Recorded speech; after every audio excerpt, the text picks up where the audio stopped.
오빠, 어머님이 정말 못 깨어나시면 어떡해? 진명이부터 빨리 처리해야겠어. 제가 처음으로 그 목소리를 들은 건 수술실에서 나온 지 이틀째 되던 밤이었습니다. 중환자실 침대에 누워 눈도 뜨지 못한 채 온몸에 튜브를 꽂고 있던 저는 죽은 사람이나 다름없었죠. 하지만 귀는 살아 있었습니다. 복도에서 들려오는 며느리 수진이의 목소리가 얼음장처럼 차갑게 제 귓속으로 파고들었습니다. 아들 준호의 대답은 더 충격적이었습니다. 그 순간 제 심장박동 모니터가 삑삑 소리를 내며 요동쳤고 간호사가 황급히 달려왔습니다. 하지만 저는 눈을 뜰 수가 없었습니다. 아니, 뜨고 싶지 않았습니다. 내가 뭘 들은 거지? 이게 꿈인가, 진짜인가? 그때부터였습니다. 제 인생이 완전히 뒤집힌 건 사실 그 일이 있기 한 달 전만 해도 저는 평범한 68세 노인이었습니다. 서울 외곽 작은 아파트에서 아들 부부, 손주 지우와 함께 살며 소소한 행복을 느끼고 있었죠. 매일 아침 6시면 일어나 김치찌개를 끓이고 지우가 학교 가기 전 아침밥을 챙겨주는 게 제 일상이었습니다. 남편을 10년 전 먼저 보내고 혼자 살다가 5년 전부터 아들네 집에 들어와 함께 지내게 됐습니다. 준호가 어머니, 제가 모시겠습니다. 혼자 계시면 외로우시잖아요. 라고 말했을 때 저는 정말 기뻤습니다. 며느리 수진이도 겉으로는 친절했고 특히 손주 지우는 제 삶의 전부였습니다. 7살 난 지우는 제게 달려와 할머니, 사랑해요. 라고 말하곤 했고 저는 그 말 한마디에 하루 종일 행복했습니다. 그래서 저는 조금씩, 아주 조금씩 돈을 모으기 시작했습니다. 지우가 커서 20살 되는 날 줄 선물을 준비하고 싶었거든요. 남편이 남긴 적금 이자에서 한 달에 10만 원씩 30년 동안 모은 돈으로 만든 순금 반지와 통장이었습니다. 무게로 따지면 고작 5돈짜리였지만 저한테는 온 마음을 담은 보물이었습니다. 지우야, 할머니가 너 20살 되면 이거 줄 거야. 할머니 평생 모은 거란다. 그 반지와 통장을 안방 서랍 깊숙한 곳에 숨겨두고 가끔 꺼내보며 혼자 미소 짓는 게 제 유일한 낙이었습니다. 그런데 문제는 그해 봄 갑자기 찾아왔습니다. 3월 중순쯤이었을 겁니다. 아침에 일어나 지우 도시락을 싸다가 갑자기 배가 아프기 시작했습니다.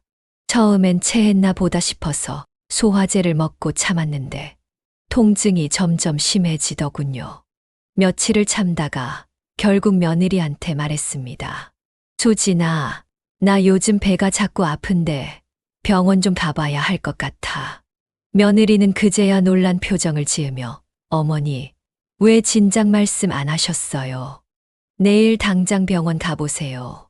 라고 말했습니다. 그 말에는 진심 어린 걱정이 담겨 있는 것처럼 들렸습니다. 저는 그때 며느리의 그 목소리를 진짜 걱정이라고 믿었습니다. 다음 날 수진이가 운전해서 데려간 병원은 집에서 차로 30분 거리에 있는 대학병원이었습니다. 접수를 하고 내과 진료를 받았는데 의사 선생님 얼굴이 점점 굳어지더군요. 초음파 검사를 하고 CT를 찍고 또 혈액 검사를 했습니다. 기다리는 동안 수진이는 제 손을 꼭 잡아주었고 저는 며느리가 이렇게 착하구나 하고 생각했습니다. 그런데 결과를 듣고 난 뒤 제 세상이 무너졌습니다.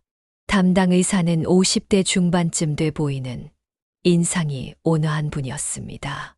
하지만 그분의 입에서 나온 말은 전혀 온화하지 않았습니다. 박정숙 환자분, 검사 결과가 좋지 않습니다.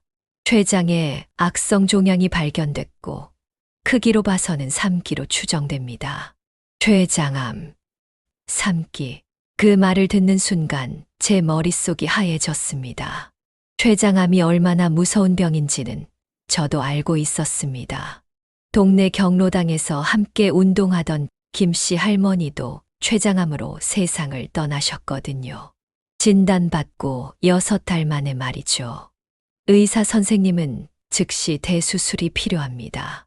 췌장의 절반 이상을 제거해야 하고 주변 림프절도 함께 떼어내야 합니다.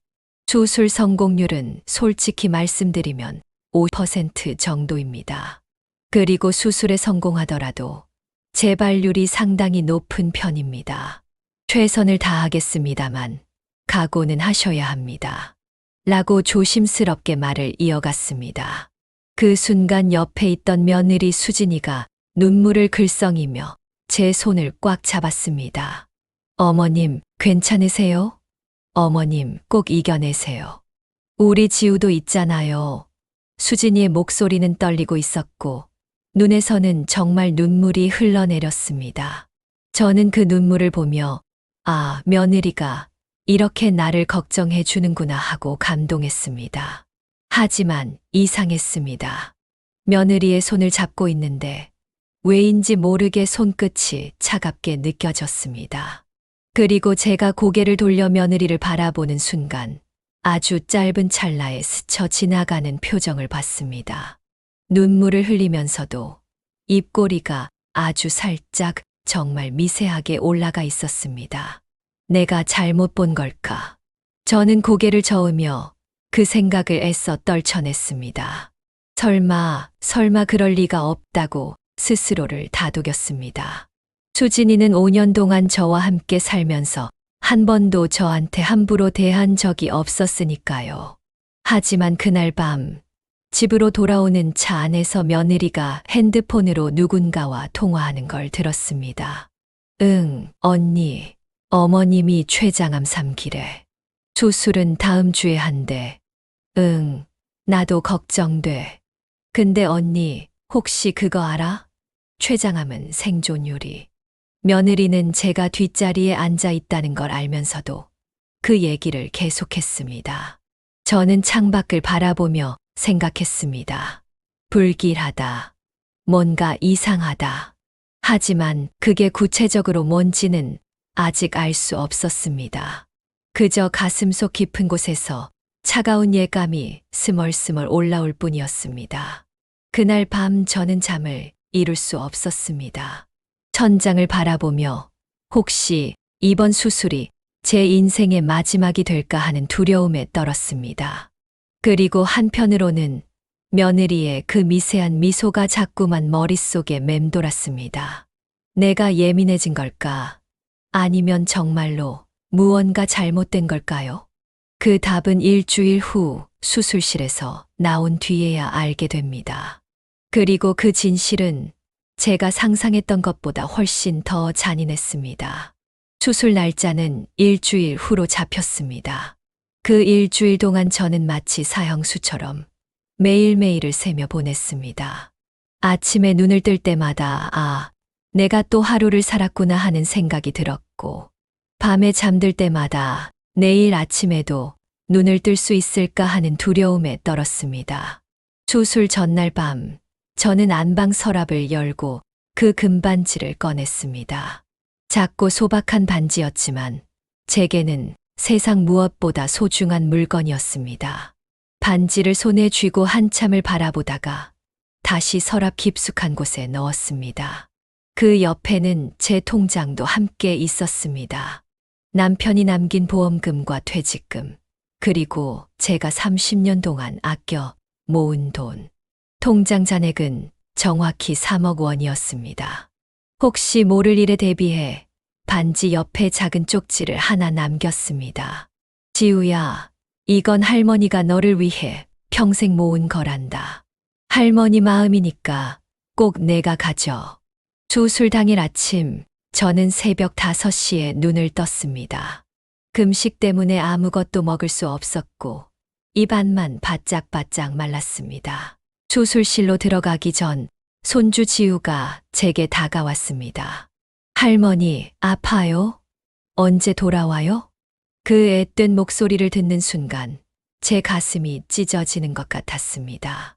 지우야, 할머니가 금방 돌아올게. 그리고 돌아오면 할머니가 선물 줄 거야. 아주 특별한 선물. 선물, 뭔데요? 그건 비밀. 할머니가 돌아오면 알려줄게. 수술실은 차갑고 밝았습니다.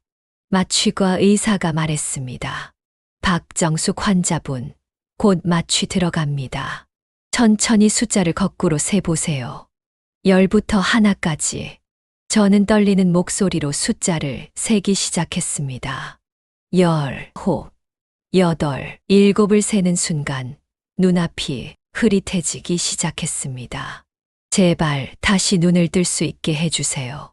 그게 제가 의식을 잃기 전 마지막으로 떠올린 생각이었습니다. 얼마나 시간이 흘렀을까요? 저는 꿈도 꾸지 못한 채 깊고 깊은 어둠 속에 있었습니다. 하지만 어느 순간 아주 희미하게 소리가 들리기 시작했습니다. 삐, 삐, 삐 하는 규칙적인 기계음. 아, 나 살아있구나. 그러다가 들려온 목소리가 있었습니다. 의사 선생님 목소리였습니다. 수술은 성공적이었습니다. 하지만 환자분이 뇌부종 증상을 보이고 있어서 의식 회복이 늦어지고 있습니다. 72시간이 고비입니다. 그날 밤이었습니다. 정확히는 수술 후 이틀째 되는 밤. 저는 여전히 혼수 상태였지만 귀는 점점 더 또렷하게 들리기 시작했습니다. 밤 11시쯤 복도에서 낮은 목소리가 들려왔습니다. 중환자실 문 바로 밖, 며느리 수진이와 아들 준호였습니다. 오빠, 어머님이 정말 못 깨어나시면 어떡해? 그 목소리에는 걱정보다는 뭔가 다른 감정이 섞여 있었습니다. 아들 준호는 한참을 말이 없다가 낮고 무거운 목소리로 대답했습니다. 집 명의부터 빨리 처리해야겠어. 그 순간 제 심장이 쿵 하고 내려앉았습니다. 뭐라고? 내가 지금 뭘 들은 거지? 며느리가 다시 말했습니다. 그럼 등기소는 언제 가? 어머님 인감도 챙겨뒀어. 내일 낮에 다녀올게. 일단 명예 이전부터 해놓으면. 제 심장박동 모니터가 갑자기 삐삐삐 하고 요동치기 시작했습니다. 간호사가 황급히 달려왔고 복도의 대화는 거기서 끊겼습니다. 내 아들이, 내 며느리가 내가 죽기도 전에 재산을 나누려고 믿을 수가 없었습니다. 그날 밤부터 저는 어둠 속에서 결심했습니다. 살아야 한다. 어떻게든 살아서 눈을 떠야 한다. 수술 후 사흘째 되는 날, 며느리 수진이가 오후 3시쯤 중환자실에 면회를 왔습니다. 며느리는 의자를 끌어당겨 앉더니 한참 동안 말이 없었습니다. 그러다가 갑자기 제 손을 잡았는데 그 손길이 차갑고 건조했습니다. 그리고 그 입에서 나온 말은 제 심장을 얼어붙게 만들었습니다. 어머님, 편히 가세요. 너무 힘들어하지 마시고 이제 좀 쉬셔도 돼요. 지우는 제가 잘 키울게요. 뭐라고? 지금 이게 무슨 소리야? 며느리는 제 손을 꽉 쥐더니 더 낮은 목소리로 속삭였습니다. 어머님 방에 잘 보관해 두신 거 있잖아요. 금반지랑 통장. 제가 벌써 챙겨뒀으니까 걱정 마세요. 지우한테 주시려던 거 맞죠? 제가 대신 잘 관리할게요. 그 순간 제 심장이 또다시 미친 듯이 뛰기 시작했습니다.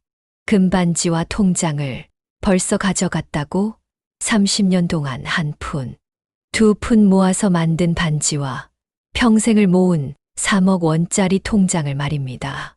간호사가 황급히 달려왔고 며느리는 서둘러 나갔습니다. 그날 저녁 간호사들이 교대하는 소리가 희미하게 들렸습니다. 308호 박정숙 환자분, 보호자들이 자주 안 오시네요. 그러게요.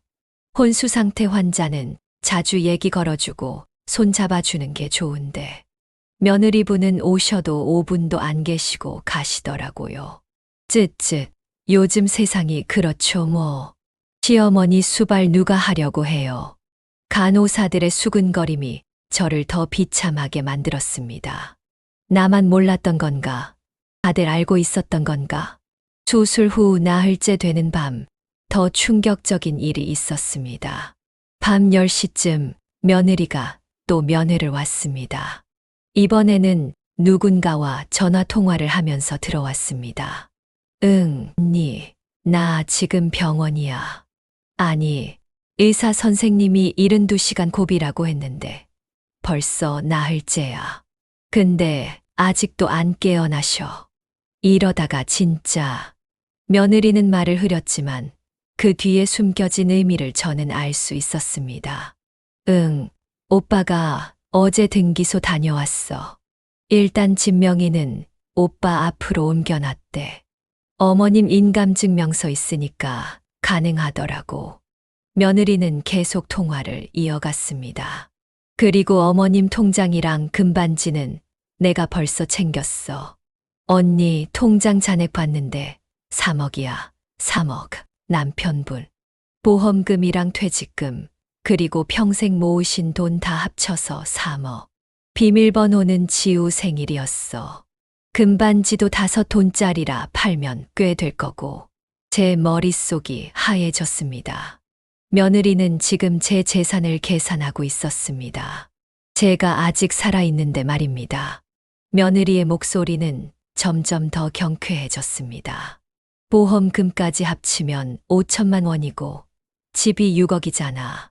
강남 재개발 예정지라 곧 더 오를 거래. 통장 3억에 집 6억, 보험금 5천. 거의 10억 가까이 되는 거야. 언니, 우리 이제 빚도 다 갚고 새 차도 살 수 있어. 10억. 며느리는 제 목숨을 10억으로 계산하고 있었습니다. 심지어 이미 다 가져간 상태였습니다. 며느리는 흥분한 목소리로 계속 말했습니다. 언니, 솔직히 말하면 어머님이 이렇게 되신 건 안 됐지만 우리도 이제 숨통이 트일 것 같아. 5년 동안 모시느라 진짜 힘들었거든. 매일 아침 6시에 일어나서 밥하시고 지우 학교 보내고. 솔직히 나도 직장 다니는데 시어머니까지 모시느라 지쳤어. 이제는 우리 인생 좀 살아야지. 5년 동안 힘들었다고. 저는 5년 동안 최선을 다해 며느리를 대했습니다. 좋아하는 반찬을 챙겨주고, 아플 때 약 사다 주고, 손주 봐주고, 집안일 도맡아 하고. 제가 아침 일찍 일어나 지우 학교 보낸 건 며느리가 조금이라도 더 쉴 수 있게 하려던 거였습니다. 그런데 그 모든 게 며느리에게는 부담이었다는 거였습니다. 며느리는 통화를 마치고 제 침대 옆에 잠깐 섰다가 그냥 나가버렸습니다. 손도 잡아주지 않고 말 한마디 없이요. 그날 밤 저는 결심했습니다. 살아야 한다. 반드시 살아서 눈을 떠야 한다. 이대로 죽을 수는 없었습니다. 제가 평생을 모은 3억 원을, 제가 평생 살아온 6억짜리 집을 이렇게 쉽게 넘겨줄 수는 없었습니다. 무엇보다 손주 지우를 저런 사람 손에 맡겨둘 수 없었습니다. 저는 어둠 속에서 온 힘을 다해 싸우기 시작했습니다. 손가락을 움직이려고 했고, 눈꺼풀을 들어 올리려고 했고, 목소리를 내려고 했습니다. 처음에는 아무 반응이 없었습니다. 하지만 저는 포기하지 않았습니다. 1시간, 2시간, 3시간. 밤새도록 저는 제 몸과 싸웠습니다. 그리고 수술 후 닷새째 되는 날 새벽, 간호사가 새벽 순회를 돌던 중이었습니다. 제 오른손 검지손가락이 아주 미세하게, 하지만 분명하게 움직였습니다. 선생님, 사로 환자분 손가락 움직였어요. 동공 반응 있습니다. 의식 회복 징후가 보이네요. 조금만 더 버티자. 저는 아직 눈을 뜨지 않기로 했습니다. 일단 완전히 의식을 회복할 때까지 그들이 뭘 하는지 더 지켜보기로 했습니다. 며느리와 아들이 아침에 병원에 도착했을 때 의사 선생님이 말했습니다. 좋은 소식입니다. 환자분이 의식 회복 징후를 보이고 있어요. 곧 깨어나실 것 같습니다. 네, 깨어나신다고요? 며느리의 목소리에는 기쁨이 아니라 당황과 실망이 섞여 있었습니다. 그 순간 저는 확신했습니다. 며느리는 제가 깨어나는 걸 원하지 않았습니다. 아니, 제가 죽기를 바라고 있었습니다. 좋아. 그럼 나도 계획을 세워야겠군. 저는 어둠 속에서 천천히, 조용히 복수를 준비하기 시작했습니다. 의식이 완전히 돌아온 건 수술 후 일주일째 되는 날 아침이었습니다. 새벽 5시쯤 저는 희미하게나마 눈꺼풀을 들어 올릴 수 있었습니다. 처음에는 모든 게 뿌옇게 보였고 눈이 부셔서 금방 다시 감아야 했습니다. 하지만 몇 번 시도하다 보니 점점 더 오래 눈을 뜨고 있을 수 있었습니다. 천장이 보였습니다. 하얀 천장에 형광등이 달려 있었고 옆에는 링거 줄이 주렁주렁 매달려 있었습니다. 저는 천천히 고개를 돌려 주변을 살폈습니다. 중환자실이었습니다. 옆 침대에는 또 다른 환자가 누워 계셨고 간호사 한 분이 모니터를 체크하고 계셨습니다. 살았구나. 나 정말 살아났어. 그 생각이 들자 눈물이 주르르 흘러내렸습니다. 기쁨의 눈물이기도 했지만 동시에 분노의 눈물이기도 했습니다. 제가 이렇게 죽을 고비를 넘기는 동안 제 가족들은 제 재산을 나누고 있었으니까요. 하지만 저는 소리를 내지 않았습니다. 간호사를 부르지도 않았습니다. 그냥 조용히 눈을 감고 다시 잠든 척했습니다. 아직은 때가 아니야. 조금 더 지켜봐야 해. 그날 오전 10시쯤 며느리와 아들이 면회를 왔습니다. 저는 눈을 꼭 감고 누워 있었고 그들이 제 침대 옆에 서는 소리를 들을 수 있었습니다. 아들 준호가 먼저 말했습니다. 의사 선생님이 곧 깨어나실 거라고 했는데 아직도 이러시네. 며느리 수진이가 대답했습니다. 글쎄요. 뇌부종이 심했다고 했으니까 혹시 깨어나셔도 정상이 아니실 수도 있대요. 정상이 아니라니. 그게 무슨 말이야? 치매 같은 거요. 의사 선생님이 가능성을 말씀하시더라고요. 혼수 상태가 길어지면 뇌 손상이 올 수 있다고. 그 말을 듣는 순간 저는 치가 떨렸습니다. 며느리는 지금 제가 치매에 걸리기를 바라고 있는 게 분명했습니다. 그래야 재산을 마음대로 처분할 수 있으니까요. 며느리가 계속 말했습니다. 오빠, 만약 어머님이 깨어나셔도 정신이 온전하지 않으시면 후견인 신청 같은 거 알아봐야 할 것 같아요. 후견인. 네, 법적으로 어머님을 대신해서 재산 관리할 수 있는 거요. 혹시 모르니까 미리 알아보는 거예요. 저는 이를 악물었습니다. 며느리는 제가 깨어나든 안 깨어나든 어떻게든 제 재산을 손에 넣을 계획을 세우고 있었습니다. 두 사람은 5분도 안 돼서 병실을 나갔습니다. 우리 출근해야 하니까 먼저 갈게요 하면서요. 지우는 데려오지도 않았습니다. 그들이 나간 직후 담당 간호사가 제 침대 옆으로 다가왔습니다. 혈압을 재고 링거를 확인하던 간호사가 갑자기 작은 목소리로 말했습니다. 어르신, 깨어나신 거 맞죠? 저는 깜짝 놀라 눈을 떴습니다. 간호사는 35살쯤 돼 보이는 인상이 부드러운 여자분이었습니다. 명찰에는 김수연이라고 적혀 있었습니다. 저는 당황해서 아무 말도 못하고 그녀를 바라만 봤습니다. 간호사는 미소를 지으며 말했습니다. 괜찮아요. 제 입 밖으로는 안 나갈게요. 어르신이 왜 그러시는지 저도 짐작이 가요. 그녀는 제 손을 가만히 잡아주었습니다. 그 손길은 며느리의 것과 달리 진짜 따뜻했습니다. 어르신 며느리분, 그분 좀 이상해요. 제가 5년째 이 병원에서 일하는데 보호자 중에 저런 분은 처음이에요. 저는 간신히 목소리를 짜내 물었습니다. 무슨 말씀이세요? 제 목소리는 갈라지고 쉬어 있었습니다. 일주일 동안 말을 하지 않아서 성대가 굳어버린 것 같았습니다. 간호사 수연 씨는 주변을 한번 살피고는 더 작은 목소리로 말했습니다. 며느리분이 어르신 귀걸이랑 반지 가져가시는 거 제가 봤어요. 어르신이 수술실 들어가시고 나서 중환자실에 처음 오신 날이었어요. 뭐라고요? 저는 충격에 몸을 떨었습니다. 귀걸이까지 금반지만 가져간 게 아니었단 말입니까? 어르신이 의식 없으실 때 며느리분이 귀걸이를 빼가시더라고요. 그때 저는 혹시 도난 방지하려고 보관하시나 싶었는데 나중에 다시 안 가져오시더라고요. 간호사는 주머니에서 자기 휴대폰을 꺼냈습니다. 그래서 제가 병원 CCTV 영상을 찍어뒀어요. 물론 원본은 병원 서버에 있지만 만약 나중에 필요하시면 이거 보여드릴 수 있어요. 그녀가 휴대폰 화면을 제게 보여줬습니다.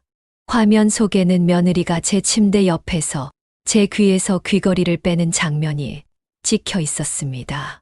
시간은 수술 당일 오후 8시 중환자실 면회 시간이었습니다. 영상 속 며느리는 주변을 살피며 빠르게 귀걸이를 빼더니 자기 가방에 넣었습니다. 그리고는 아무렇지 않은 얼굴로 제 손을 한번 툭 치고는 나가버렸습니다. 저는 그 영상을 보며 눈물을 흘렸습니다. 그 귀걸이는 남편이 결혼 30주년 때 사준 건데 제게는 남편의 마지막 선물이나 다름없었습니다. 간호사 수연 씨는 제 눈물을 닦아주며 말했습니다. 어르신, 우세요. 억울하시죠? 저도 어머니 돌아가시고 혼자 사는데 만약 저한테 시어머니가 계셨다면 절대 저렇게 안 했을 거예요. 그녀의 목소리에는 진심이 담겨 있었습니다. 저는 그제야 정신을 차리고 물었습니다. 그 영상 정말 저한테 주실 수 있나요? 물론이죠. 제 휴대폰에 저장돼 있고 원본은 병원에 있으니까 언제든 출력 가능해요. 그리고요. 수연 씨는 잠시 망설이다가 말을 이었습니다. 며느리분이 어르신 병실에 혼자 들어오셨을 때 어르신 가방을 뒤지시는 것도 봤어요. 저는 그때 복도에서 차트 정리하고 있었는데 유리문 너머로 보였거든요. 가방을 뒤졌다고요? 네, 뭘 찾으시는 것 같았어요. 지갑인지 통장인지. 그것도 CCTV에 찍혔을 거예요. 저는 온몸이 부들부들 떨렸습니다. 분노 때문이었습니다. 이 정도였어. 며느리가 이 정도로 뻔뻔한 사람이었어. 간호사가 제 손을 꽉 잡아주며 말했습니다. 어르신, 일단 퇴원하실 때까지는 조용히 계세요. 그리고 집에 가셔서 차근차근 준비하세요. 제가 필요한 자료는 다 드릴게요. 저는 고개를 끄덕였습니다. 고맙습니다. 정말 고맙습니다. 아니에요. 저도 간호사로서 환자분을 지켜드려야 할 의무가 있으니까요. 그리고 개인적으로도 저런 사람들은 벌을 받아야 한다고 생각해요. 수연 씨는 제게 물 한 컵을 떠다 주며 말했습니다. 어르신, 힘내세요. 어르신은 이기실 거예요. 그 말이 제게 큰 힘이 됐습니다. 이 세상에 적어도 한 명은 제 편인 사람이 있다는 걸 알았으니까요. 그날 이후 저는 완전히 깨어났다는 사실을 숨기기로 했습니다. 의사 선생님과 간호사들에게는 사실대로 말했지만 며느리와 아들에게는 아직 의식이 흐릿한 척했습니다. 며느리가 면회 올 때마다 저는 눈을 반쯤 감고 멍하니 있었습니다. 며느리가 어머님, 저 수진이에요. 하고 말을 걸면 저는 하고 초점 없는 대답만 했습니다. 며느리는 만족한 듯 고개를 끄덕이며 복도로 나가 아들에게 전화했습니다. 오빠, 어머님 깨어나시긴 했는데 정신이 좀 이상해. 말도 제대로 못하시고 의사 선생님 말씀이 맞았나 봐. 뇌 손상이 온 것 같아. 복도에서 들려오는 며느리의 목소리에는 안도감이 섞여 있었습니다. 저는 침대에 누워 천장을 바라보며 생각했습니다. 좋아, 수진아. 내가 그렇게 나오는 거지. 그럼 나도 준비하마. 저는 그날부터 머릿속으로 계획을 세우기 시작했습니다. 퇴원하면 뭘 해야 할지, 어떤 증거를 모아야 할지, 누구에게 도움을 청해야 할지요. 간호사 수연 씨는 매일 저를 돌보며 조금씩 정보를 알려줬습니다. 어르신, 오늘 며느리분이 원무과 가서 입원비 관련해서 물어보셨어요. 어르신 보험에서 얼마나 나오는지 확인하시더라고요. 어르신, 며느리분이 주치의 선생님한테 퇴원 날짜 물어보셨대요. 최대한 빨리 퇴원시키고 싶으신가 봐요. 그런 정보를 들을 때마다 저는 이를 악물었습니다. 하지만 동시에 감사했습니다. 수연 씨가 아니었다면 저는 아무것도 몰랐을 테니까요. 수술 후 2주일이 지나고 드디어 퇴원 날짜가 잡혔습니다. 의사 선생님은 집에서 조리하면서 항암 치료 준비하시면 됩니다. 하고 말씀하셨습니다. 퇴원 전날 밤, 간호사 수연 씨가 제게 USB 하나를 건네줬습니다. 어르신, 여기에 CCTV, 영상이랑 병원 기록 다 들어있어요. 며느리분이 귀걸이 빼가시는 영상, 가방 뒤지시는 영상, 그리고 면회 기록까지요. 정말 고맙습니다. 이 은혜를 어떻게 갚아야 할지. 은혜는 무슨요? 그냥 어르신이 건강하게 오래오래 사시는 게 제일 큰 보답이에요. 그리고 수연 씨는 제 손을 꼭 잡으며 말했습니다. 어르신, 당당하게 사세요. 어르신 인생이에요. 어르신 재산이고요. 누구한테도 빼앗기지 마세요. 저는 그 말을 듣고 눈물을 흘렸습니다. 68년을 살면서 이렇게 진심으로 제 편이 돼주는 사람을 만난 게 얼마만인지 모르겠습니다. 수연 씨, 정말 고맙습니다. 평생 잊지 않을게요. 다음 날 아침, 저는 퇴원했습니다. 며느리와 아들이 차를 가지고 왔고, 저를 휠체어에 태워 집으로 데려갔습니다. 차 안에서 며느리는 친절한 척 말했습니다. 어머님, 집에 가시면 푹 쉬세요. 제가 다 챙겨드릴게요. 저는 멍한 표정으로 고개만 끄덕였습니다. 하지만 제 가방 안에는 USB가 들어있었고, 제 머릿속에는 계획이 가득했습니다. 이제부터 시작이야. 집에 도착한 건 오전 11시쯤이었습니다. 익숙한 우리 아파트 현관문을 열고 들어서는데 이상하게도 낯설게 느껴졌습니다.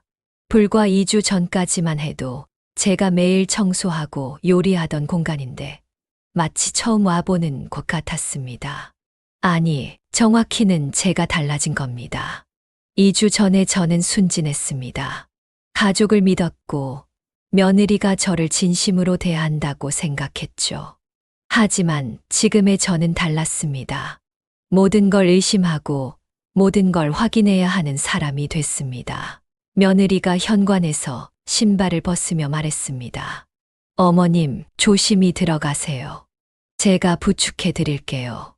수진이는 제 팔을 잡아주며 안으로 이끌었습니다. 겉으로 보기엔 다정한 며느리였습니다. 하지만 저는 알고 있었습니다. 그 손이 제 귀걸이를 훔쳐간 손이라는 걸요. 저는 일부러 비틀거리며 걸었습니다. 아직 몸이 약한 척, 정신이 흐린 척해야 했으니까요. 고맙다, 수진아. 괜찮아요, 어머님. 어머님 방으로 모실게요. 며느리는 저를 안방까지 데려다주고 침대에 눕혔습니다. 그리고 이불을 덮어주며 말했습니다. 어머님, 많이 힘드시죠? 푹 쉬세요. 제가 점심 차려드릴게요. 응, 고맙구나. 며느리가 방문을 닫고 나가자 저는 바로 눈을 떴습니다. 멍한 표정은 사라지고 또렷한 정신이 돌아왔습니다. 이제부터 확인해야 해. 저는 침대에서 천천히 일어났습니다.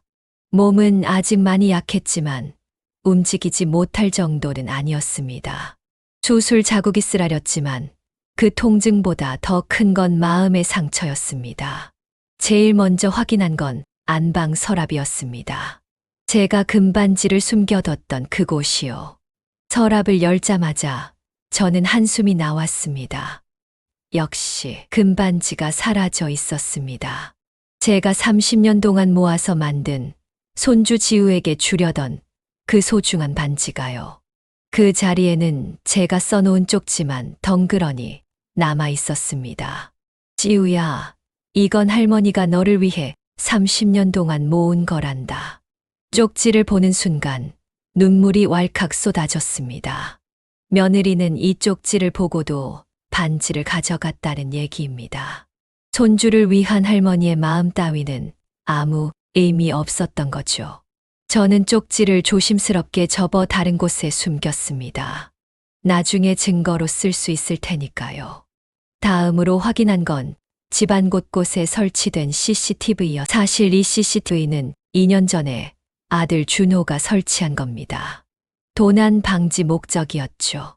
거실, 주방, 그리고 복도에 총 3대가 설치돼 있었고, 녹화 영상은 거실, TV, 옆 작은 녹화기에 저장되는 시스템이었습니다.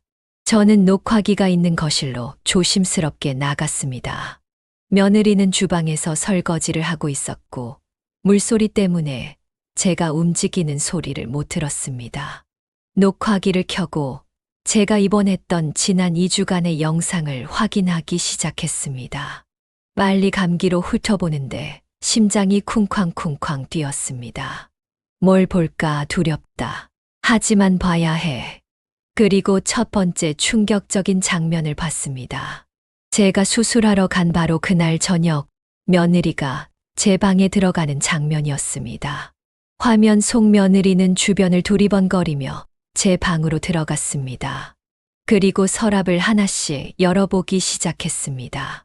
옷가지를 뒤적이고 책장을 확인하고 장롱 깊숙한 곳까지 손을 넣어 뒤졌습니다.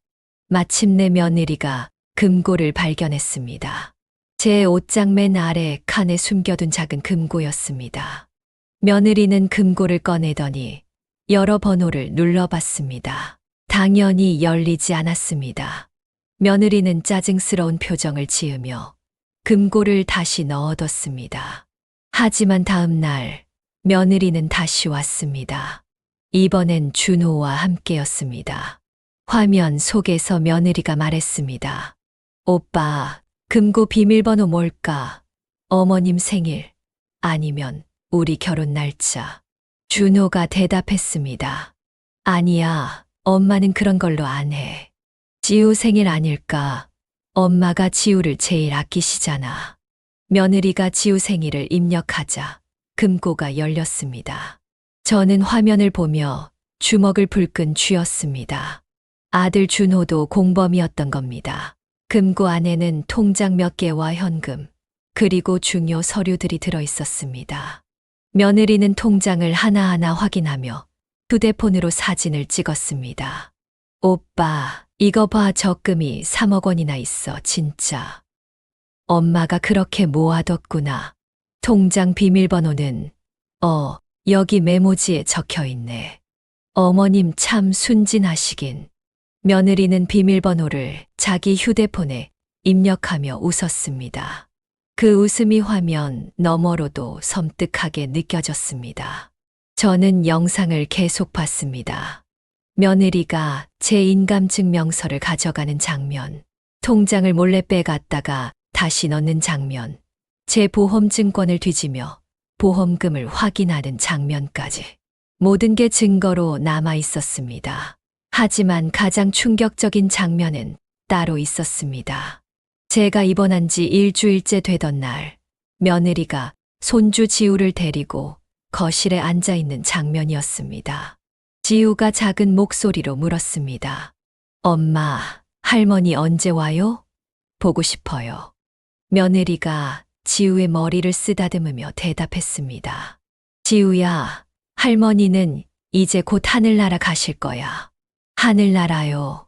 왜요? 할머니가 많이 아프셔서 아마 못 돌아오실 거야. 그러니까 지우는 슬퍼하지 마. 사람은 다 죽는 거야. 7살짜리 아이에게 그런 말을 하다니. 저는 화면을 보며 눈물을 흘렸습니다. 지우는 울먹이며 말했습니다. 싫어요. 할머니 안 가면 안 돼요? 할머니가 선물 준다고 했어요. 선물은 엄마가 대신 줄게. 자, 그만 울고 밥 먹자. 며느리는 그렇게 말하고는 지우를 주방으로 데려갔습니다. 지우는 계속 눈물을 흘리며 할머니라고 중얼거렸습니다. 그 장면을 보는 순간 제 가슴이 찢어지는 것 같았습니다. 지우야, 할머니는 여기 있어. 할머니는 안 죽었어. 하지만 진짜 결정타는 그 다음 영상이었습니다. 제가 입원한 지 열흘째 되던 날, 며느리가 혼자 외출하는 장면이 찍혀 있었습니다.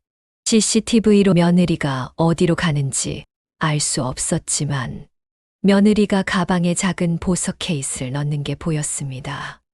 설마, 저는 급하게 영상을 앞으로 돌렸습니다. 2시간 후 며느리가 돌아왔는데 가방에 보석 케이스가 없었습니다. 대신 현금 봉투를 들고 있었습니다. 금은방에 팔러 간 거야. 내 금반지를. 저는 영상을 멈추고 그 날짜와 시간을 메모했습니다. 나중에 금은방을 찾아가서 확인해야겠다고 생각했습니다. 그때였습니다. 갑자기 주방에서 며느리의 목소리가 들렸습니다. 어머님 어디 계세요? 저는 황급히 녹화기를 끄고 비틀거리며 방으로 돌아갔습니다. 침대에 누워 이불을 덮는데 방문이 열렸습니다. 어머님, 주무세요? 며느리가 방 안을 들여다봤습니다. 저는 눈을 감고 잠든 척했습니다. 아, 주무시는구나. 점심 차렸는데 깨우기 미안하네. 며느리는 혼잣말을 하고는 문을 닫고 나갔습니다. 저는 이불 속에서 주먹을 불끈 쥐었습니다. 온몸이 부들부들 떨렸습니다. 분노 때문이었습니다. 이제 충분해. 증거는 다 모았어. 그날 오후 저는 방에서 휴대폰을 꺼냈습니다. 병원에서 퇴원할 때 가져온 제 옛날 핸드폰이었습니다. 며느리는 제가 아직 핸드폰을 제대로 못 쓴다고 생각했지만 저는 멀쩡했습니다. 인터넷 검색창에 변호사 사무실을 입력했습니다. 그리고 가까운 곳에 있는 법무법인 전화번호를 찾았습니다. 조금 떨리는 손으로 전화를 걸었습니다. 네, 법무법인 정희입니다. 저 상담 예약하고 싶은데요. 네, 어떤 사안이신가요? 상속이랑 재산 관련해서요. 급합니다. 알겠습니다. 언제 방문 가능하세요? 모레 오전에 갈 수 있을 것 같은데요. 네, 그럼 모레 오전 10시로 예약해 드리겠습니다. 성함이 어떻게 되세요? 박정숙입니다. 통화를 끊고 나서 저는 한참을 침대에 앉아 있었습니다. 68년을 살면서 변호사를 찾아갈 일이 생길 줄은 몰랐습니다. 하물며 제 가족 때문에 말이죠. 이게 맞는 걸까? 정말 이렇게까지 해야 하는 걸까? 잠깐 망설였습니다. 그래도 제 아들이고 5년을 함께 산 며느리인데. 하지만 곧 제 마음을 다잡았습니다. 아니야. 이건 정당방위야. 나를 지키는 거야. 저는 USB를 꺼내 노트북에 연결했습니다. 간호사 수연 씨가 준 병원 CCTV 영상, 그리고 제가 오늘 확인한 집안 CCTV 영상까지.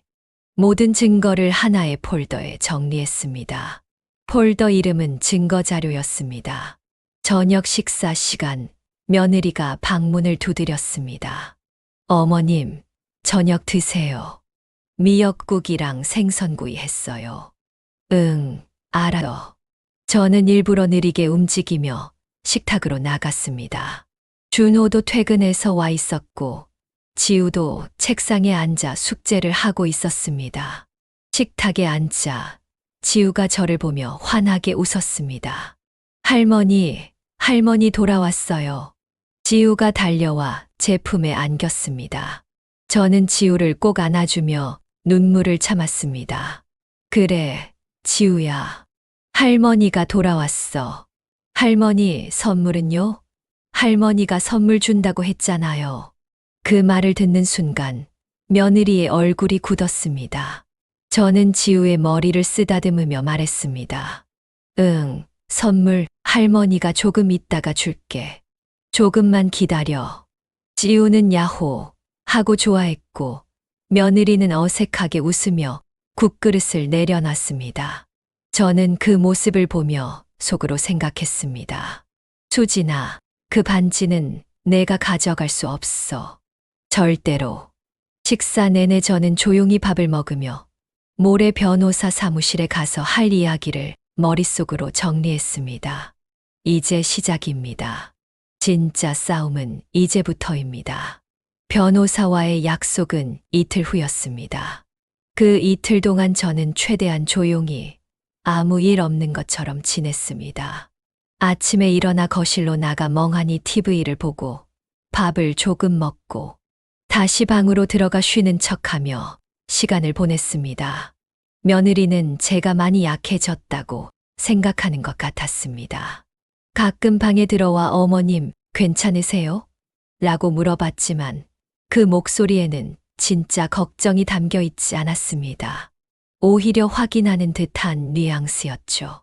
아직 정신이 제대로 안 돌아오셨나 하는. 저는 일부러 더 멍한 표정을 지으며 대답했습니다. 응, 괜찮아. 좀 어지럽긴 한데 그러시겠죠. 큰 수술하셨는데 푹 쉬세요. 며느리는 그렇게 말하고는 만족한 듯 나갔습니다. 좋아, 계속 안심해라. 나는 아무것도 모르는 것처럼. 변호사 예약 전날 저녁이었습니다. 저는 방에 누워 내일 무슨 말을 해야 할지 생각하고 있었습니다.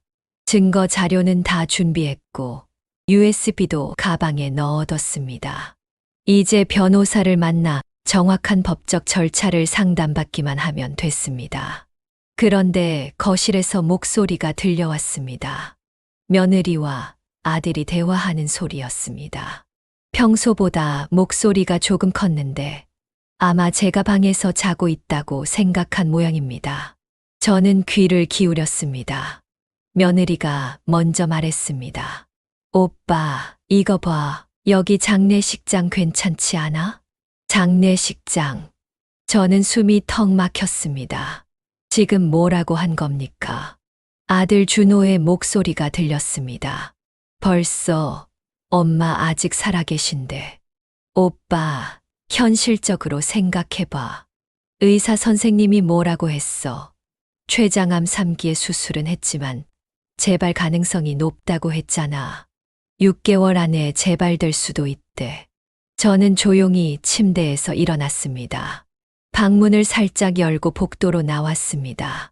거실과 복도 사이 문이 반쯤 열려 있어서 그 틈새로 거실이 보였습니다. 며느리는 노트북을 무릎에 올리고 앉아 있었고 준호는 그 옆 소파에 앉아 화면을 보고 있었습니다. 미리 알아보는 게 효도야, 오빠. 나중에 급하게 찾으면 좋은 곳 못 구하잖아. 며느리는 마우스를 클릭하며 계속 말했습니다. 여기 봐. 이 장례식장은 시설도 좋고 지하철역에서도 가깝대. 조문객들 오기 편하잖아. 그래도 엄마가 아직 살아계시는데 이런 거 알아보는 게 좀. 오빠는 너무 감상적이야. 우리가 준비 안 하면 누가 해? 어머님은 지금 정신도 흐릿하신데. 저는 문틈 사이로 그 장면을 지켜봤습니다. 며느리는 여러 장례식장 홈페이지를 띄워놓고 비교하고 있었습니다. 가격표를 보고 시설 사진을 확대해서 보고 심지어 리뷰까지 읽고 있었습니다. 49제는 어떻게 할 거야? 절에서 할 거야? 아니면 집에서? 며느리가 물었습니다. 49제. 그것까지? 당연하지. 미리 알아봐야 해. 그리고 엄마 수의도 준비해야 하고. 수의라고? 저는 손으로 입을 막았습니다. 비명이 나올 것 같았습니다. 며느리는 계속 말을 이었습니다. 오빠, 여기 괜찮은 것 같아. 특실 기준으로 사흘에 500만 원 정도래.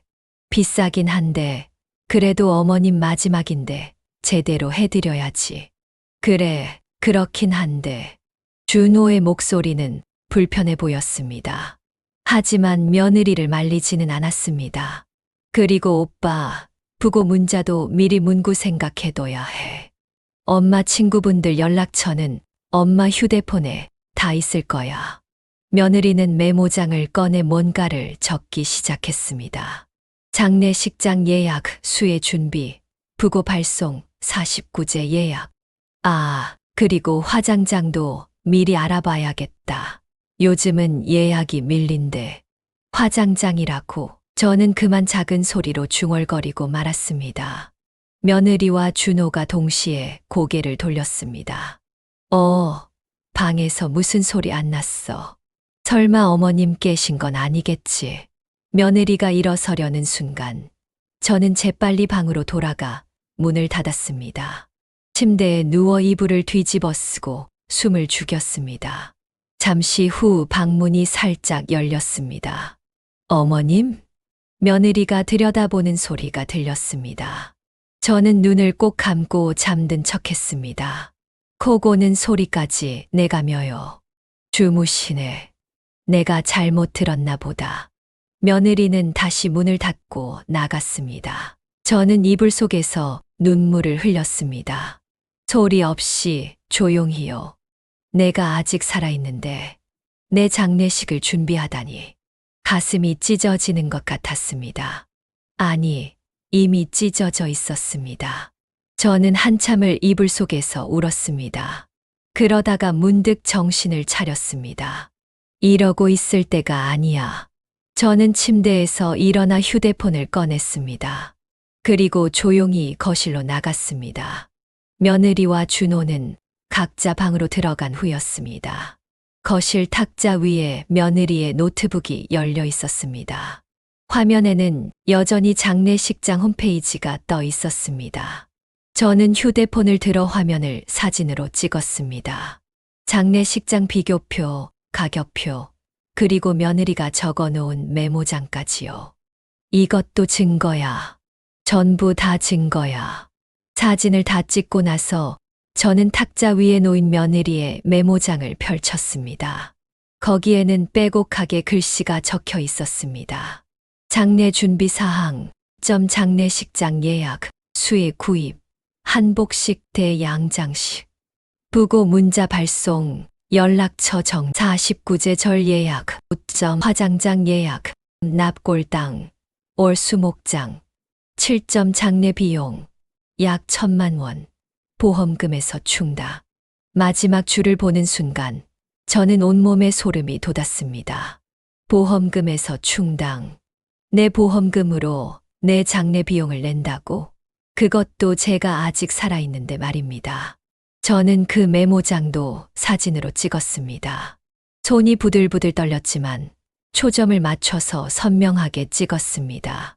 방으로 돌아와서 저는 한참을 멍하니 앉아 있었습니다. 내가 이 사람들한테 뭘 잘못했을까? 5년 동안 최선을 다해 살았습니다.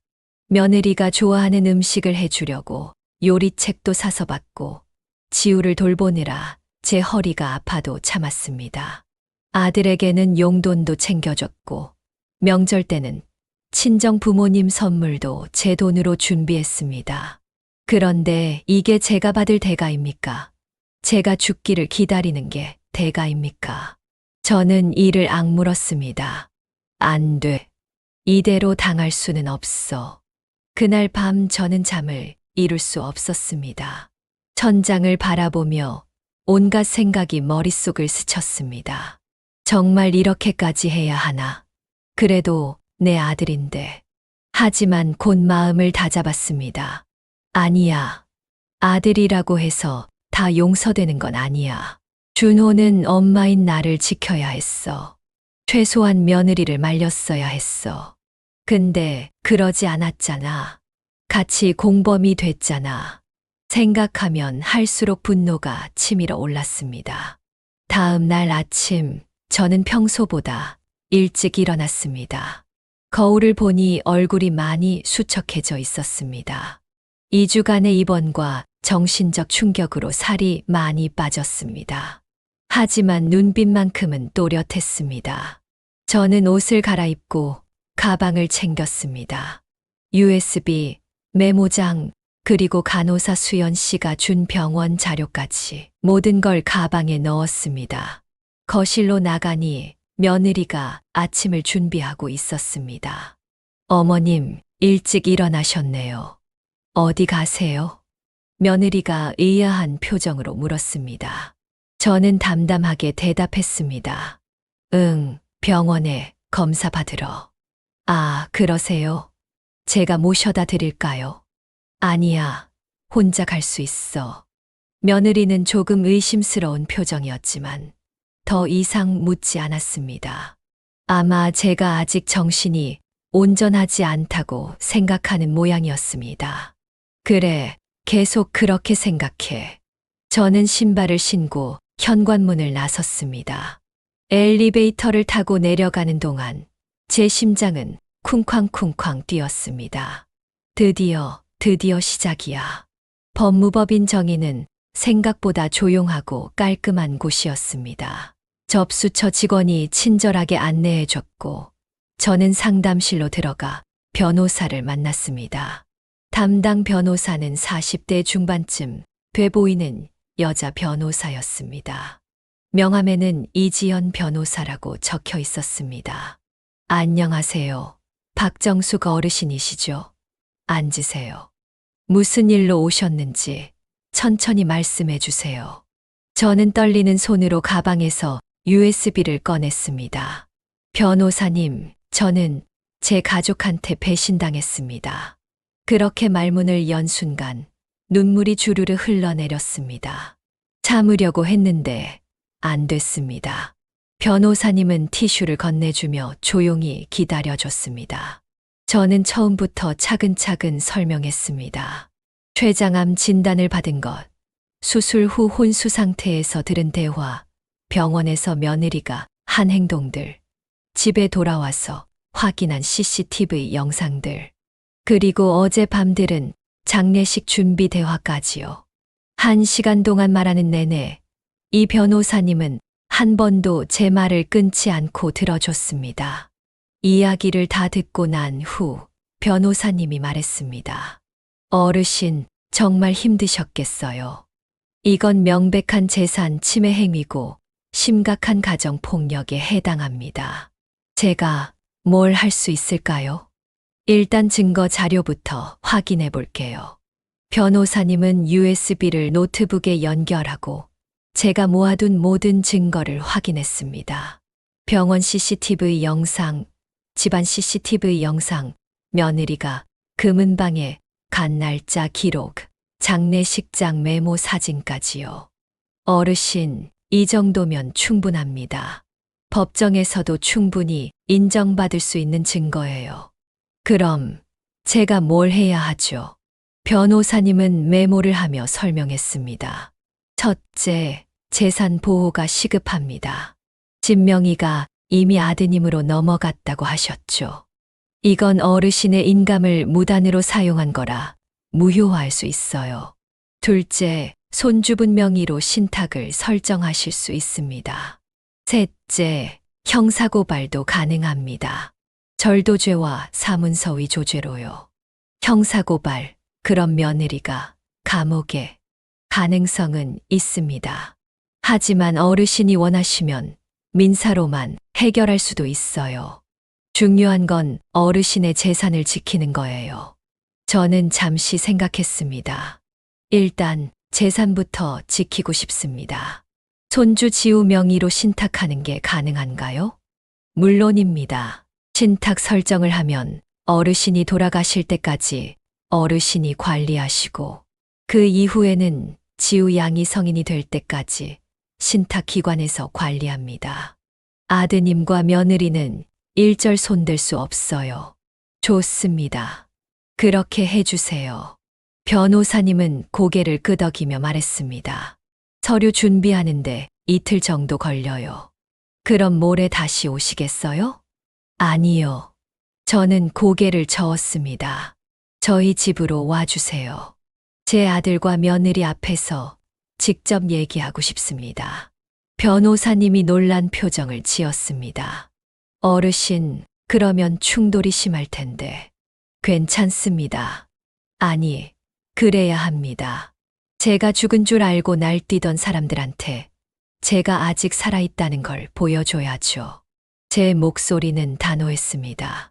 변호사님은 잠시 저를 바라보다가 고개를 끄덕였습니다. 알겠습니다. 언제로 하시겠어요? 내일 저녁 6시에 와주세요. 집으로 돌아오는 길, 저는 택시 안에서 아들에게 전화를 걸었습니다. 준호야, 나야. 엄마, 병원 다녀오셨어요? 준호야, 내일 저녁에 집에 있어라. 내 아내랑 지우도 다 있고. 왜요? 무슨 일이세요? 엄마가 유언장을 쓰려고. 전화기 너머로 준호가 숨을 들이키는 소리가 들렸습니다. 유언장이요. 엄마, 갑자기 왜? 암 환자잖니. 언제 어떻게 될지 모르니까 미리 정리해 두려고. 변호사도 오실 거야. 알겠습니다, 엄마. 전화를 끊고 저는 창밖을 바라봤습니다.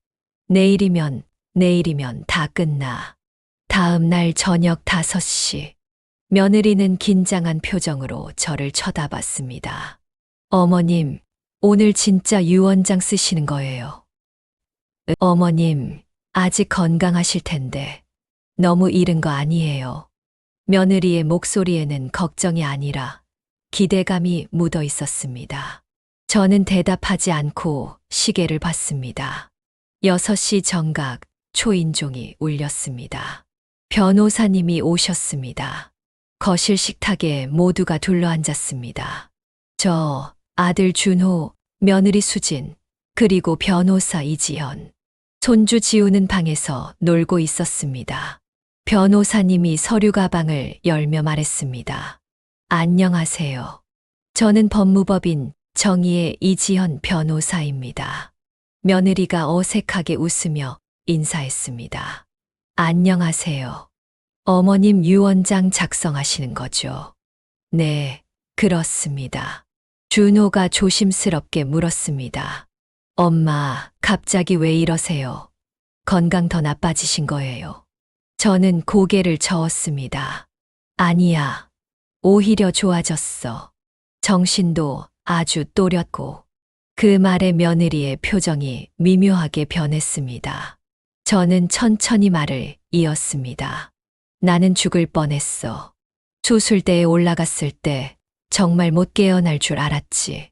그런데 기적적으로 살았어. 그러니까 더 감사하죠. 어머님이 무사히 돌아오셔서. 며느리가 말했습니다. 하지만 그 목소리는 떨리고 있었습니다. 저는 며느리를 똑바로 바라보며 말했습니다. 수진아, 너는 내가 죽기를 바랐지? 네. 어머님, 무슨 말씀을? 혼수 상태였을 때 다 들었어. 병원 복도에서 내가 준호한테 한 말. 집 명의부터 빨리 처리해야겠어. 그 말 기억나지? 며느리의 얼굴이 창백해졌습니다. 준호가 급하게 말했습니다. 엄마, 그건 오해예요. 저는 가방에서 노트북을 꺼냈습니다. 그리고 화면을 켰습니다.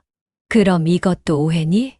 화면에는 병원 CCTV 영상이 재생되기 시작했습니다. 며느리가 제 귀에서 귀걸이를 빼는 장면, 제 가방을 뒤지는 장면이 선명하게 보였습니다. 며느리는 숨을 헐떡이며 화면을 바라봤습니다. 이건 어디서? 간호사가 다 봐서. 그리고 녹화해뒀지. 내가 의식 없을 때 내가 뭘 했는지 다 기록됐어. 다음 영상이 재생됐습니다. 집안 CCTV 영상이었습니다. 며느리가 제 방에 들어가 금고를 여는 장면, 통장을 확인하는 장면, 그리고 금반지를 들고 나가는 장면까지요. 준호의 얼굴도 하얗게 질렸습니다. 엄마, 이게? 준호야, 너도 같이 있었어. 금고 비밀번호 풀 때. 기억나지? 저는 영상을 멈추고 준호를 바라봤습니다. 너는 내 아들이야. 그런 내가 엄마를 지키지는 못할 망정 같이 털어먹을 생각을 했어. 준호는 고개를 숙였습니다. 죄송합니다, 엄마. 미안하다고 다 되는 줄 알아? 저는 마지막 사진을 보여줬습니다. 며느리가 적어놓은 장례식장 메모였습니다. 이건 그저께 밤에 찍은 거야. 내가 아직 살아있는데 너희는 내 장례식을 준비하고 있었어. 수해 49제 화장장까지 다 알아봤더라. 며느리가 부들부들 떨며 말했습니다. 어머님, 그건 그냥 만약을 대비해서. 만약? 저는 차갑게 웃었습니다. 만약이 아니라 기대였잖아. 내가 병원에서 내 귀에 대고 속삭인 말 다 들었어. 어머님, 편히 가세요. 그 말 기억나지? 며느리는 아무 말도 하지 못했습니다. 저는 변호사님께 고개를 끄덕였습니다. 변호사님이 서류를 꺼내며 말했습니다. 그럼 이제 유언 대집행 및 신탁 설정 내용을 말씀드리겠습니다. 며느리와 준호가 긴장한 표정으로 변호사를 바라봤습니다. 박정숙 어르신의 모든 재산, 즉 현재 거주 중인 아파트와 예금, 적금, 보험금, 일체는 손녀 박지우 양 명의로 신탁 설정됩니다. 뭐라고요? 며느리가 벌떡 일어났습니다. 신탁 기간은 박지우 양이 성인이 될 때까지이며 그 기간 동안 어르신께서 관리하시고 어르신 사후에는 신탁기관에서 관리합니다. 그럼 우리는요? 준호가 떨리는 목소리로 물었습니다. 저는 조용히 대답했습니다. 너희에게는 한 푼도 안 가. 엄마, 준호가 소리쳤습니다. 너희가 내 재산을 탐낸 순간 너희는 더 이상 내 가족이 아니야. 저는 천천히 일어섰습니다. 내가 죽기를 바랐던 사람들한테 내 재산을 줄 수는 없어. 지우만은 너희처럼 되면 안 돼. 며느리가 울기 시작했습니다. 어머님, 죄송해요. 제가 잘못했어요. 너무 늦었어, 수진아. 저는 냉정하게 말했습니다. 내가 혼수 상태에서 들은 건 사과할 수 있는 말들이 아니었어. 너는 진심으로 내 죽음을 기대했어. 변호사님이 서류를 테이블에 올려놓으며 말했습니다. 그리고 한 가지 더 말씀드릴 게 있습니다. 어르신께서 무단으로 이전된 집 명의는 법원을 통해 무효화 처리될 예정입니다. 인감도용에 해당하니까요. 준호가 고개를 떨궜습니다.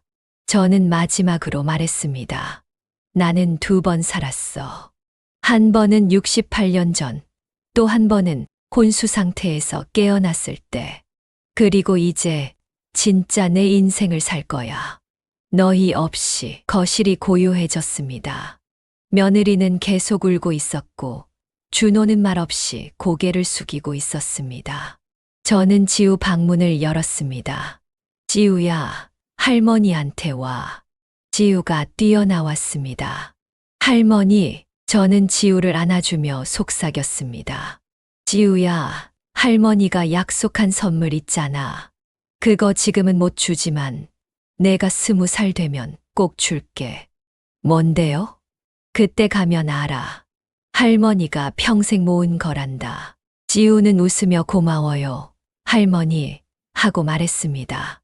저는 지우를 꼭 안아주고 다시 며느리와 준호를 바라봤습니다. 이제 끝이야. 그리고 방으로 돌아가 문을 닫았습니다. 그날 밤 며느리 수지는 짐을 쌌습니다. 저는 방 안에 있었지만 거실에서 들리는 소리를 다 들을 수 있었습니다. 캐리어를 끄는 소리, 옷걸이 부딪히는 소리, 그리고 지우가 엄마, 어디가?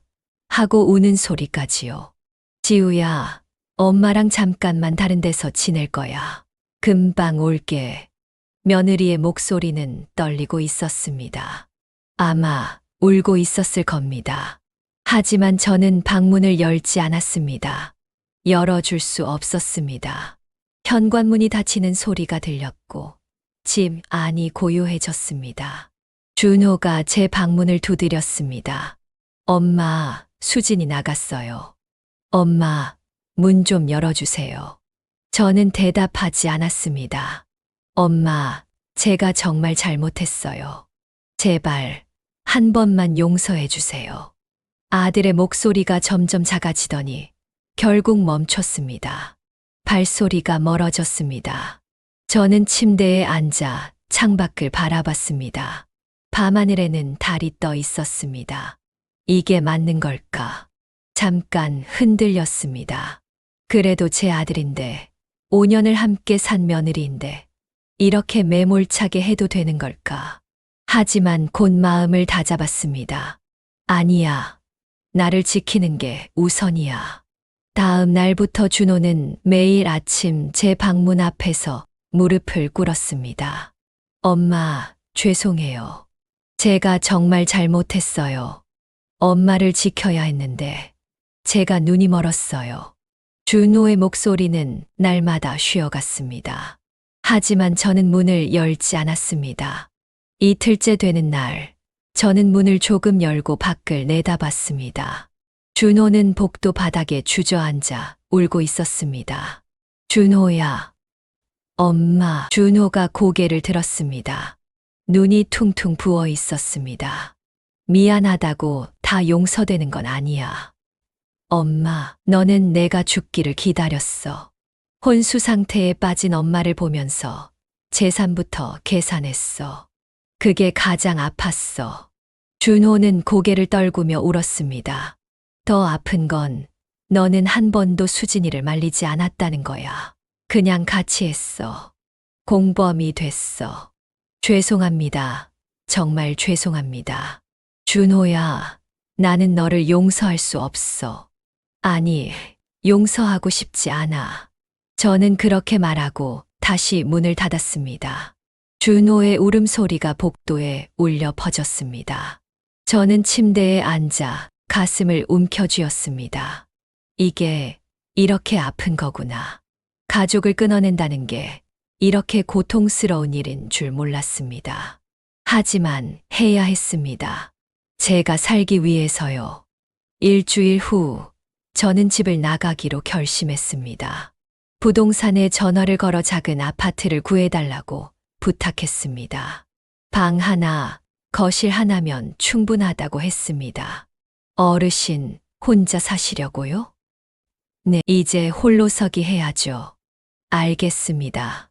좋은 곳 알아볼게요. 이틀 후 부동산에서 연락을 주셨습니다. 집에서 버스로 30분 거리에 있는 깔끔한 투룸이라고 했습니다. 저는 그곳으로 이사하기로 했습니다. 짐을 싸는 날, 준호가 다가왔습니다. 엄마, 어디 가시는 거예요? 나가 살 거야. 엄마, 여기가 엄마 집인데 왜 엄마가 나가세요? 이 집은 이제 지우 거야. 내가 있으면 너희랑 계속 마주쳐야 하잖니. 저는 옷가지를 가방에 넣으며 말했습니다. 엄마, 제발 가지 마세요.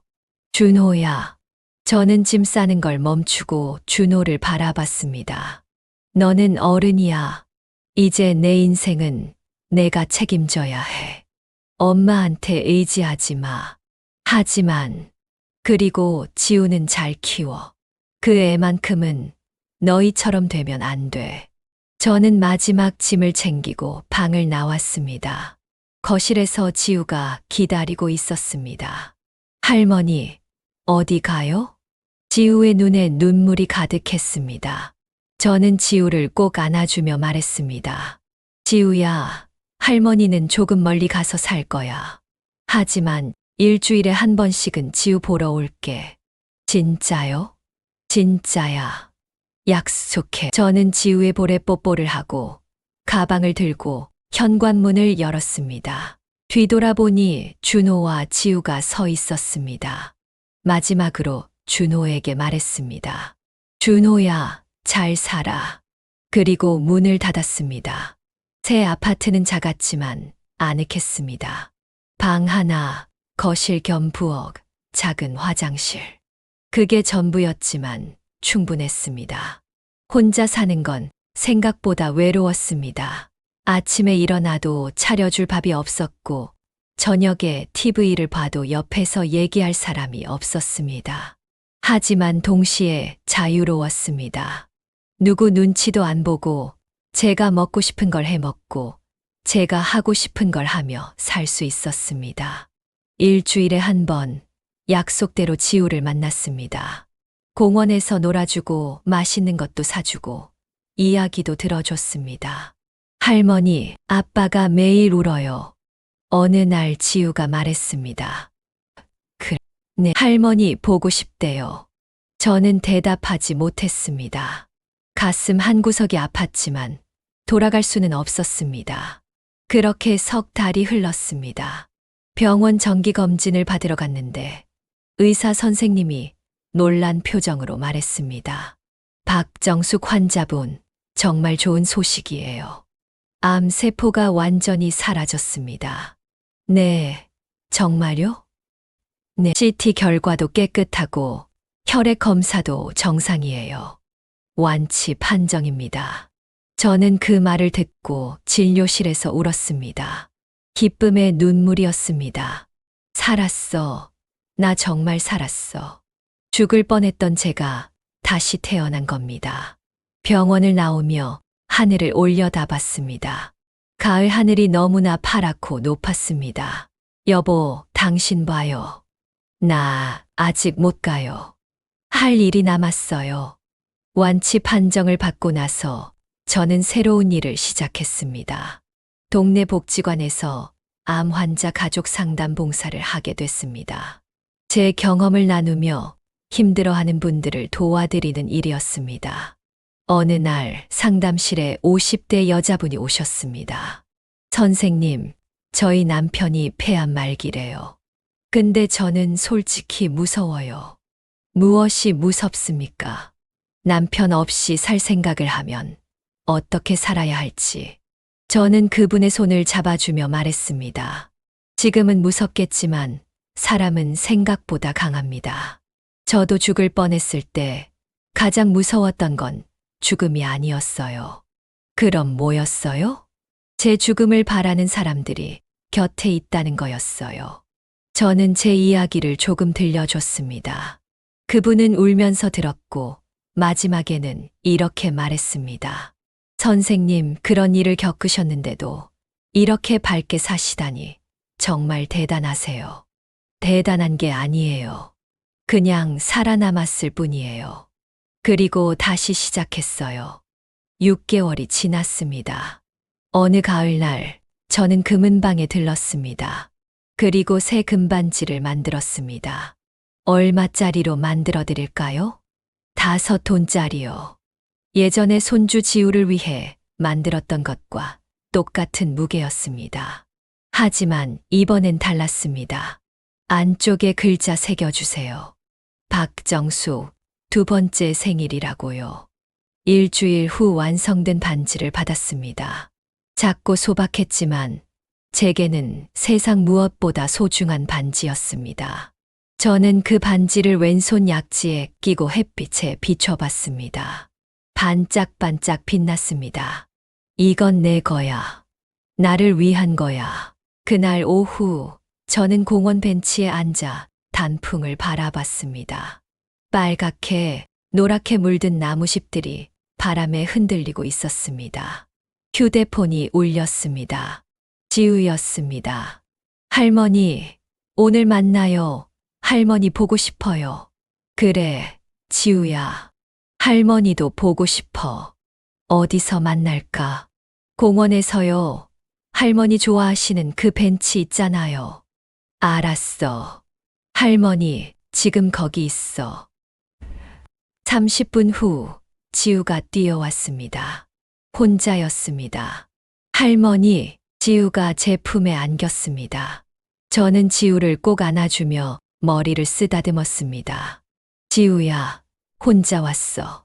아빠는? 아빠는 집에 있어요. 저는 대답하지 못했습니다. 가슴 한구석이 여전히 아팠습니다. 지우가 제 손을 잡으며 물었습니다. 할머니, 이 반지 예뻐요. 새로 샀어요? 할머니가 할머니 자신한테 선물한 거야. 왜, 지우야, 할머니는 2번 태어났거든. 2번이요. 첫 번째는 68년 전, 2번째는 혼수 상태에서 깨어난 그날. 저는 지우에게 설명했습니다. 사람은 때로 다시 태어날 수 있어. 힘든 일을 이겨내고 나면 완전히 새로운 사람이 되는 거야.